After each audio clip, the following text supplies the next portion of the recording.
Hi everyone, it's Carol once again to share my learning takeaway after lesson 4 with Grandmaster Douglas Chan.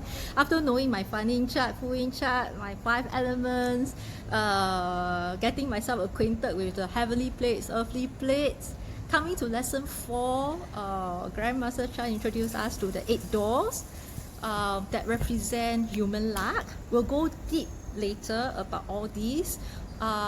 Because first of all, he wanted to highlight 2 very important symbols in any of the QiMen chart. One is actually a horse symbol, yeah, that actually represent instability in the question asked. It could also symbolize overseas opportunities, but when it comes to reading relationship, when the horse appear, it actually tells us that the other party has actually run away. So it depends on the question asked and the context that we interpret, that a horse itself can actually mean different things. So the other unique symbols that Grandmaster Chan wants us to take note of is actually a little circle that represents emptiness, calm. So when that actually appears, the energy actually falls 20 to 30%. If it happens in the answer box itself, then we have to reference the opposite palace for the answer. But nonetheless, it is not solely looking at the opposite box to interpret, but it is always good to actually look back at the original box with the emptiness together with the opposite box to give a very holistic interpretation of the outcome to the question asked. Nonetheless, if let's say the asker palace itself actually have this blur circle, this emptiness there, it tells us that this person is actually not ready, be it whether it's mentally, financially, or emotionally. But when it comes to reading that person's character, this asker with a calm, this emptiness there, it tells us that that person cannot be trusted at all.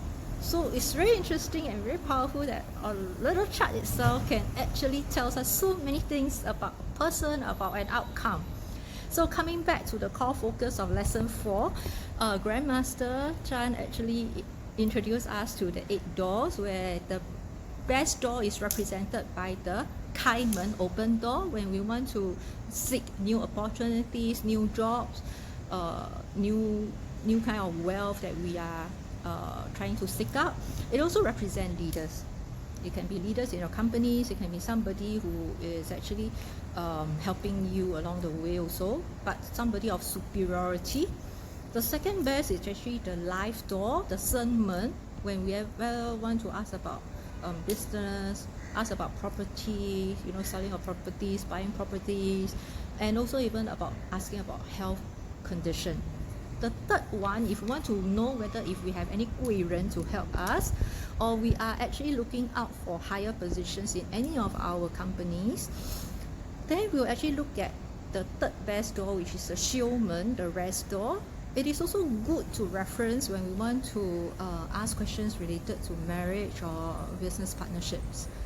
Then the 2 negative doors that we need to really look out for is actually the injury door, the Shangmen. As it actually spells out, injury is some kind of harm done, be it physical, mental, or emotional. But interestingly, when you want to ask about indirect luck itself, we also look at the injury door. Yeah, but when injury door actually occurs in an answer box, it actually tells us that there are some kind of obstacles there. But when it actually happens to an asker box, it tells us about this person being very talkative, but anytime when it says anything out, it's always blunt and sarcastic. So the negative door is also something that it tells us something is very unlucky. Yeah.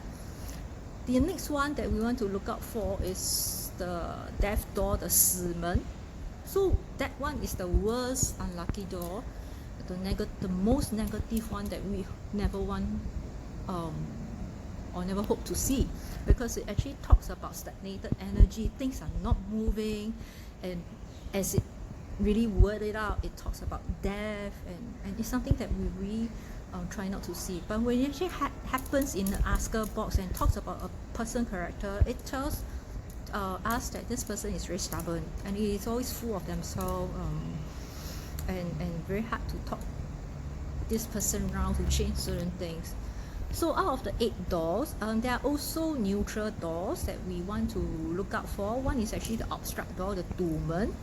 So when that actually happens in the answer box itself, it is also telling us that there are some unexpected obstacles that we need to look out for, and also there may not be any possible opportunities for us to explore further in regards to the questions we are asking. But when it happens to be a character reading, an obstruct door is to tell us that that person or the subject is somebody very introvert and keep things by themselves. So another neutral door that we want to actually look at is actually the QiMen, the view door. It tells us that when it comes to really talks about the answer, it tells us that it's something very superficial. Then talking about a person, then we are looking at somebody who like to plan, who like to dress well, look good.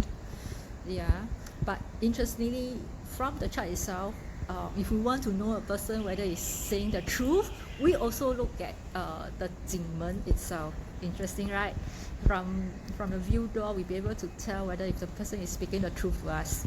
Yeah, and the last door we want to talk about is actually QiMen, which is the dispute, which is also a neutral door. So when that actually happens, it symbolizes some kind of stress, some kind of anxiety, building up, and things happen very fast for what you're asking for. Yeah, so these are the 8 doors that if you want to know more details about each and every one of them, don't forget to go to my blog. You'll be able to read in details. Yeah, so another things before the end of lesson 4, Grandmaster Chan also highlight that we not necessarily every time we need to look at the day stamp to seek out the asker, because when we ask about a third party, we also have to look at different levels. So for example, if let's say we are looking at somebody who are more junior, be it whether age and rank, then we will have to look at the hour stamp. If we are looking at the same level, then we look at the month stamp. But if we look at somebody senior, then we look at the year stamp. Yeah, you want to know more? Remember, go to my blog, you find out more. See ya!